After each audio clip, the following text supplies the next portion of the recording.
সন্তুষ্টমণি হোৱা। ওম শান্তি। আজিৰ মুৰলী 11 তাৰিখ 12 মাহ 2022। বাবাই কৈছে, মৰমৰ সন্তানসকল, প্ৰত্যক্ষতাৰ আধাৰ দৃঢ় প্ৰতিজ্ঞা।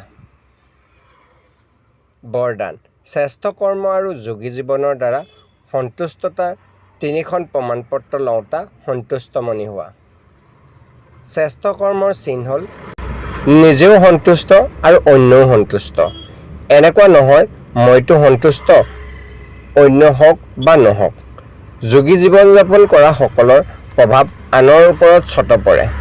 যদি কোনোবাই নিজৰ প্ৰতি অসন্তুষ্টি বা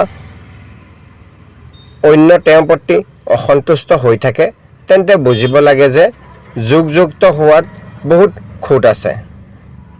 যোগী জীৱনৰ 3খন প্ৰমাণপত্ৰ হ'ল, প্ৰথমে নিজৰ প্ৰতি সন্তুষ্ট, দ্বিতীয়তে পিতাৰ সন্তুষ্ট আৰু তৃতীয়তে লৌকিক অলৌকিক পৰিয়াল সন্তুষ্ট।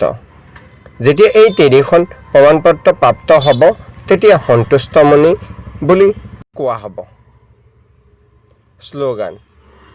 স্মৃতি আৰু সেৱাত সদায় ব্যস্ত হৈ থকা, এয়া সকলোতকৈ শ্ৰেষ্ঠ সৌভাগ্য। ওম শান্তি।